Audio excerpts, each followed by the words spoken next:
Hello दोस्तों, स्वागत है आपका हमारे चैनल गुरुकुल कोचिंग सेंटर में।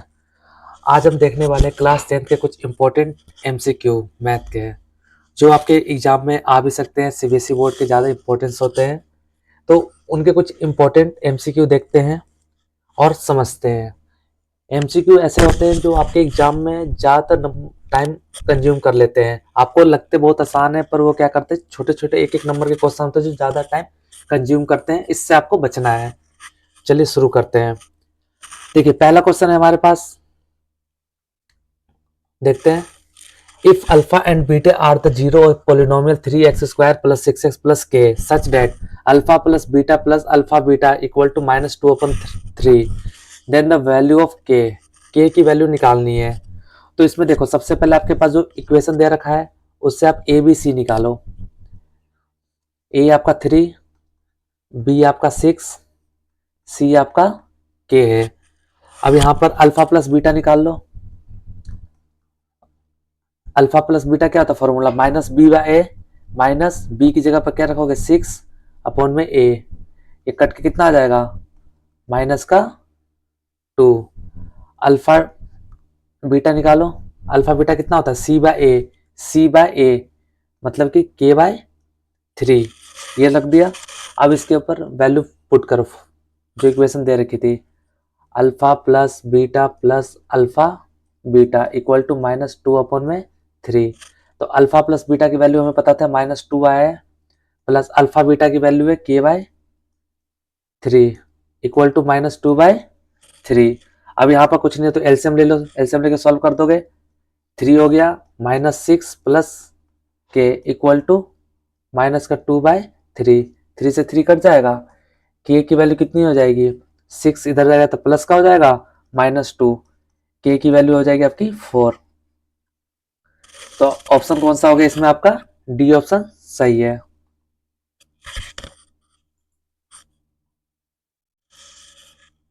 चलिए सेकंड क्वेश्चन देखते हैं।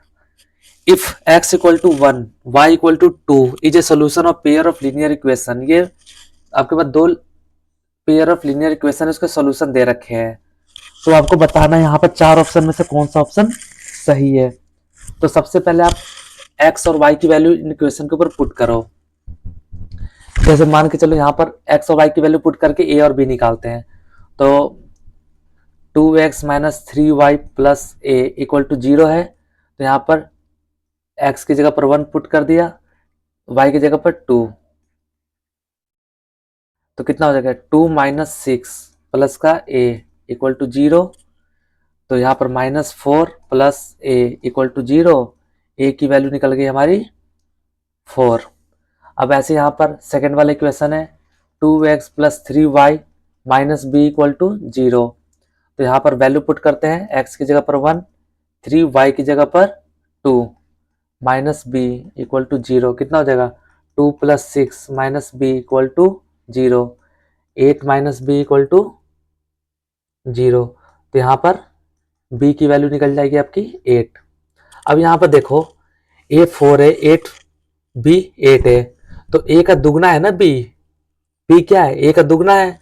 तो आपका आंसर हो जाएगा b, 2a equal to b। Clear है। चलिए क्वेश्चन थर्ड देखते हैं।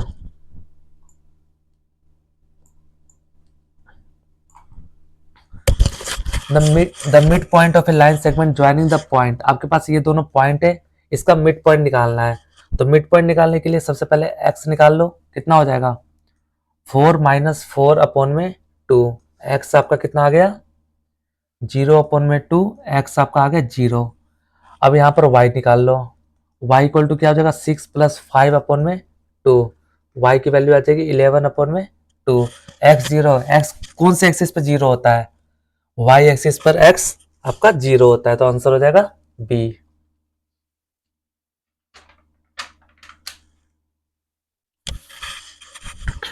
अब यहाँ पर question 4, if theta is an acute angle and the 7 + 4 sin theta equal to 9। आपको थीटा की वैल्यू निकालनी है। तो इक्वेशन लिख लो यहाँ पर, इसको सॉल्व करो तो क्या हो जाएगा, 4 sin थीटा इक्वल टू 9 - 7। ये प्लस का 7 था, इधर आकर माइनस का 7। तो कितना हो जाएगा, 4 sine theta equal to 2। Sine theta की वैल्यू कितनी देगी, 2 अपॉन में 4 कट जाएगा तो 1 अपॉन में 2। तो साइन 1 अपॉन में 2 कब आता है, साइन 30 डिग्री पर। तो साइन से साइन कैंसिल हो जाएगा, थीटा की वैल्यू कितनी आई, 30 डिग्री। तो 30 आपका हो जाएगा बी ऑप्शन, फोर्थ का बी। चलिए क्वेश्चन नंबर 5 देखते हैं। The value of ten square theta minus 1 upon में cos theta multiply sec theta क्या होगा। देखो अगर आप इसको सॉल्व करोगे तो इसको देखो, tan square theta minus 1 upon cos क्या होता है, sec theta multiply sec theta. Tan square theta minus sec square theta, tan square theta minus sec square theta. देखो अगर हम यहाँ से माइनस कॉमन ले तो क्या हो जाएगा, sec square theta minus tan square theta, तो माइनस का 1। तो ऑप्शन हो जाएगा आपका सी, 5 पे क्या हो जाएगा, C option.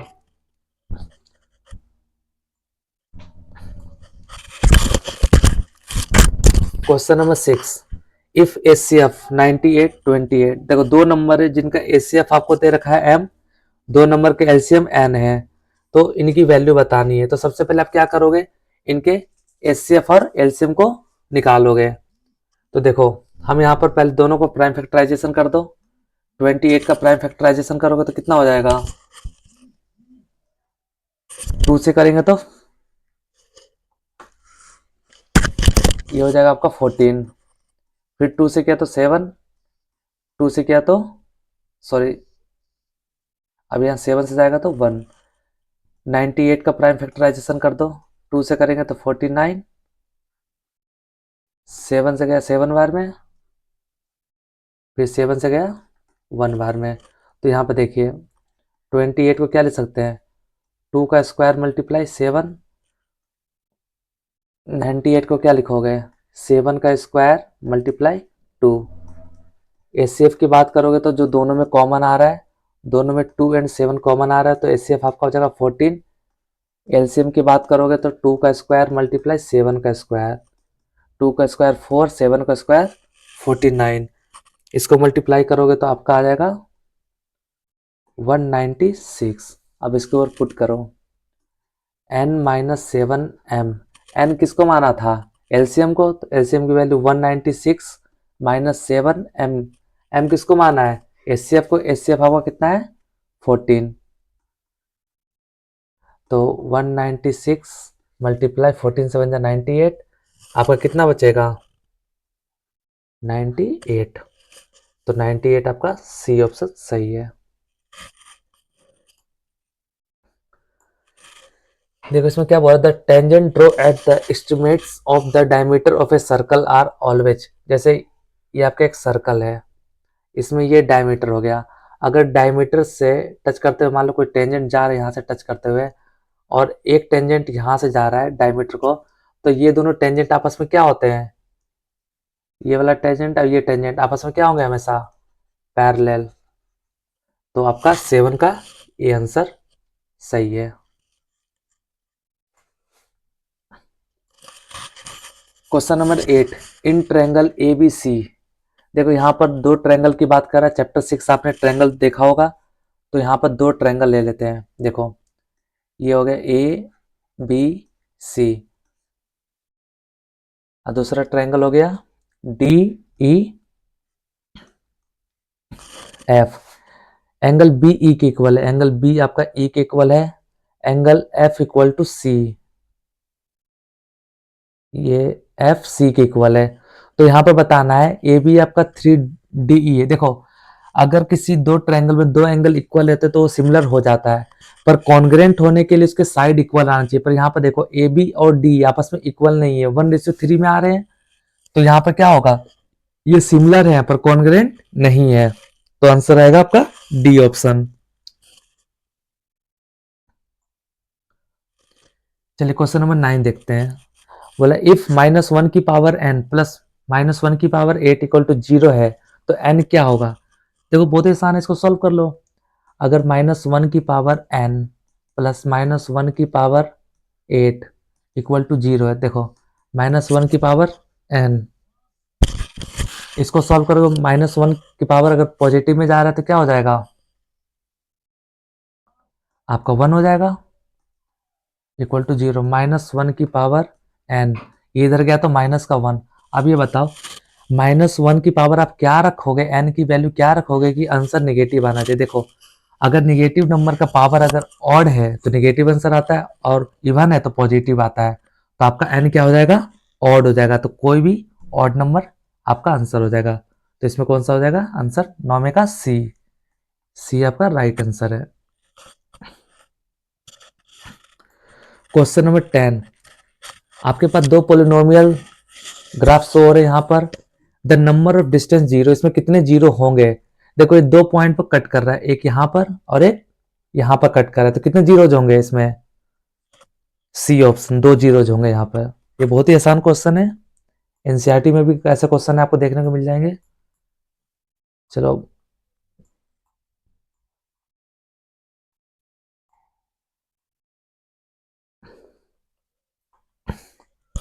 Question number 11 AP का क्वेश्चन है, if the sum of the first term of an AP, यहाँ पर कुछ टर्म के सम दे रखा है, एक इक्वेशन के रूप में दे रखा है, यहाँ पर आपको एस एम दे रखा है 2m² प्लस 3m, तो यहाँ पर सेकेंड टर्म निकालना है, तो आप पहले m की जगह पर 1 रख दो, 2 1 का स्क्वायर प्लस 3 1, कितना हो जाएगा, 1 का स्क्वायर 1, 1 को 2 से करेंगे तो 2 प्लस 3 आपका आ जाएगा 5। अब s2 निकालो, तो यहाँ पर 2 2 का स्क्वायर 3 2 2 का स्क्वायर 4 4 2 जा 8 प्लस 3 2 जा 6, आपका हो जाएगा 14। क्लियर यहाँ पर। अब आपको सेकेंड टर्म को कहते हैं A2 का फॉर्मूला होता है S2 माइनस S1, S2 आपका कितना है 14 माइनस 5, आंसर आ जाएगा 9 मतलब कि बी ऑप्शन आपका सही है।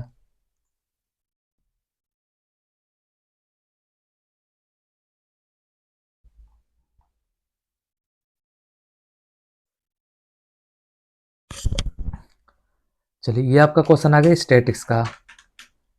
देखो मीन मोड और निकालना क्या है मीडियन। देखो यहाँ पर एक फॉर्मूला याद रखना आपका, मोड इक्वल टू क्या होता है 3 मीडियन माइनस का 2 मीन।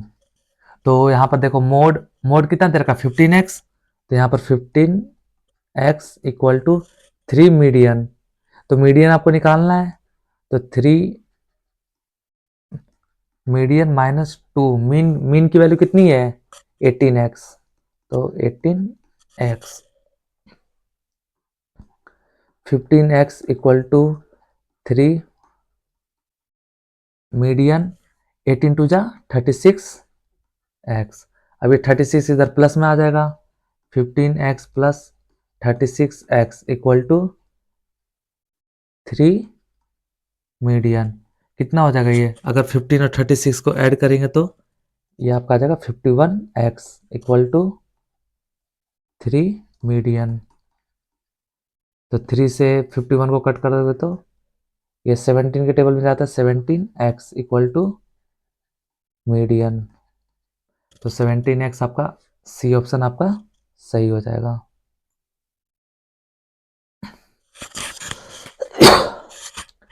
क्वेश्चन नंबर 13 प्रोबेबिलिटी का क्वेश्चन है, a card is selected at random from a deck of 52 playing card, 52 playing card है जिसमें से एक कार्ड को सिलेक्ट किया जाता है, प्रोबेबिलिटी पूछा रेड फेस कार्ड, तो रेड फेस कार्ड कितने होते हैं आपके होते हैं 6, और टोटल कार्ड कितने होते हैं 52, अगर इसको कट करोगे तो 3, ये आ जाएगा आपका 26, तो कौन सा ऑप्शन आ गया, D is the right answer.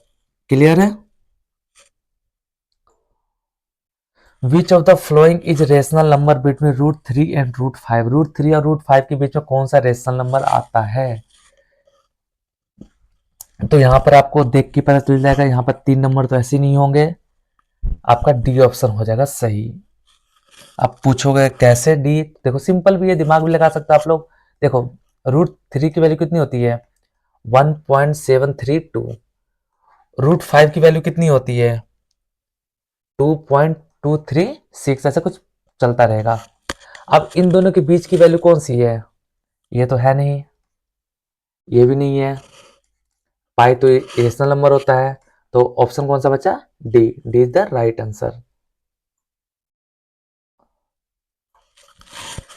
If a sector of a circle, area दे रखा आपको, सेक्टर का एरिया दे रखा है, सेंट्रल एंगल दे रखा है, रेडियस निकालना है। देखो एरिया ऑफ सेक्टर क्या होता है, formula θ/360 multiply pi r square. तो यहां पर एरिया दे रखा 40 पाई, थीटा आपको दे रखा है 72 अपॉन में 360 मल्टीप्लाई पाई की पाई रख दो, आर स्क्वायर आपको रेडियस निकालना है। देखो इससे ये कट गया, ये कट जाएगा 2 बार में, तो कितना बचा, ये 2 से कट जाएगा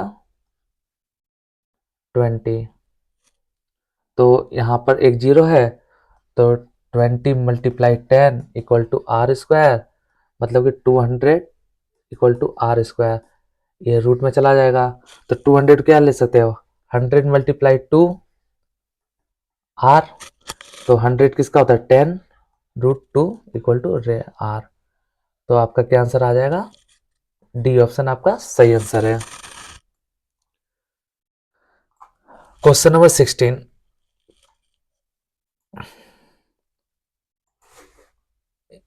चलो क्वेश्चन नंबर 16 देखते हैं।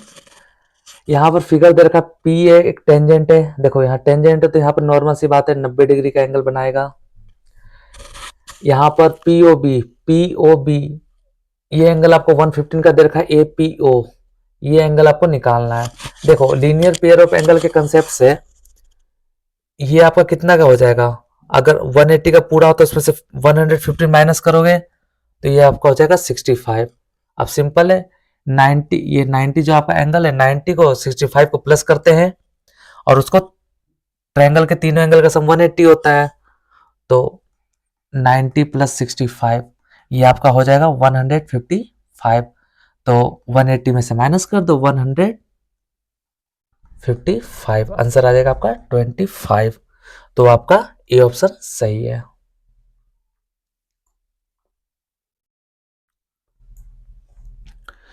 बोल रहा है ए kite is flying at the height of 150 from the ground, एक काइट है जो ग्राउंड से 150 की हाइट पे उड़ रहा है, जैसे ये पतंग है, यहाँ से उसके ग्राउंड से धागा बांधा हुआ है, हाइट है इसका 150 मीटर, एंगल है इसका 30 डिग्री। आपको निकालना है कि लेंथ ऑफ स्ट्रिंग, धागे की लेंथ निकालनी है, तो ये ए यहाँ पर परपेंडिकुलर बनेगा, बी और ये आपका सी हो जाएगा।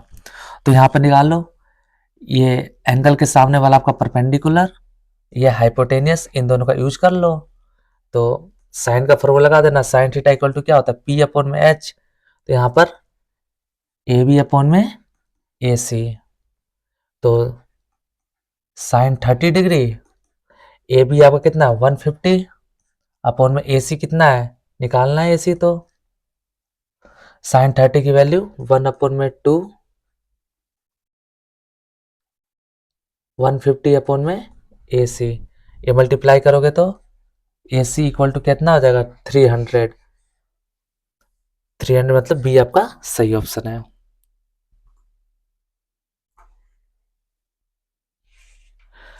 Question number 18, a piece of wire 20 centimetre long into a form of the arc of a circle, radius इतना है, आर्क ऑफ सर्कल बना रहा है, तो देखो आर्क ऑफ सर्कल का फॉर्मूला क्या होता है, यहाँ पर लिख सकते हो लेंथ ऑफ आर्क,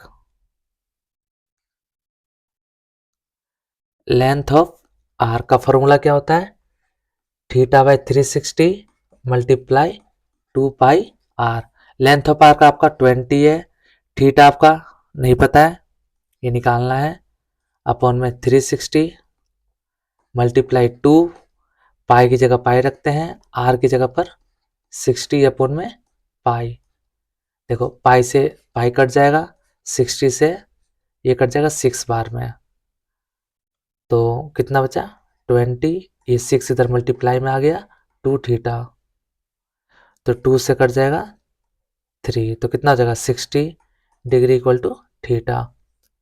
तो आपका आंसर हो जाएगा बी, आपका राइट आंसर है। क्वेश्चन नंबर 90 या 20 एसेशन रीजन है, इसको देखना एक बार।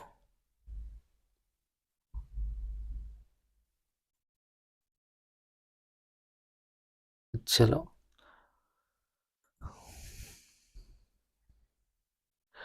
Question number 19, the probability of selecting A number random from the 1 to 20 is 1। बोला 1 से 20 तक में कोई भी अगर नंबर हम सिलेक्ट करते हैं तो उसका प्रोबेबिलिटी क्या है 1 आता है। देखो टोटल इवेंट आपके पास कितने हो जाएंगे 20, आपके पास ऑप्शन कितने हैं 1 से 20 तक में सिलेक्ट करना, मतलब 20 ऑप्शन है, तो प्रोबेबिलिटी आपका 1। एसेशन सही है। Reason for any event E अगर कोई इवेंट के लिए हम अगर प्रोबेबिलिटी निकाल रहे हैं तो ई क्या है श्योर इवेंट होता है। रीजन भी आपका सही है, पर इनसे इसका कोई रिलेशन है या नहीं है आपको ये देखना है। तो देखो इसने इसको कुछ सॉल्व करने का कोई फॉर्मूला इसमें कोई बताया तो है नहीं कुछ ऐसा। तो देखो यहाँ पे क्या लिखोगे, एसेशन और रीजन दोनों ट्रू है, पर रीजन कोई भी करेक्ट एक्सप्लेनेशन नहीं दे रहा है एसेशन का, तो यहाँ पर आपका बी ऑप्शन, जब उसको एक्सप्लेन करेगा तब आपका ए ऑप्शन आता है। तो 19 का क्या होगा B. Question number 20, if we join two hemisphere of a same radius, अगर दो हेमिस्फीयर को ज्वाइन किया कर दिया जाए तो वो स्फीयर बनेगा। जी बिल्कुल सही बात है। अगर दोनों दो स्पेयर को ज्वाइन करेंगे तो क्या देखो, अगर मान के चलो एक ये स्पेयर है एक नीचे स्पेयर है, तो सॉरी हेमिस्फीयर है, तो दोनों को अगर ज्वाइन करेंगे तो पूरा एक स्पेयर बन जाता है ना। Total surface area of sphere, sphere का total surface area 3 pi r square, नहीं गलत है, क्या होता है 4 पाई आर स्क्वायर। तो एसेशन सही है और रीजन क्या है गलत है, तो इसमें क्या आएगा आपका सी वाला option, assertion is true reason is false. तो 20 का क्या आएगा सी ऑप्शन। तो बच्चों ये थे आपके 20 एमसीक्यू जो एग्जाम में आ चुके हैं, बहुत ही इंपॉर्टेंट होते हैं, ये आपके टाइम को बचा सकते हैं अगर आप इनकी प्रैक्टिस करोगे। एक एक नंबर ये आपके एग्जाम में बहुत ज्यादा इंपॉर्टेंस होते हैं। अगर कोई आपको डाउट होता है तो आप मुझसे पूछ सकते हो, डायरेक्टली आप मुझे व्हाट्सअप कर सकते हो। अगर आपका कोई क्वेश्चन डाउट में आपको यहाँ पर मैं नंबर लिख दे रहा हूँ, ये मेरा नंबर है।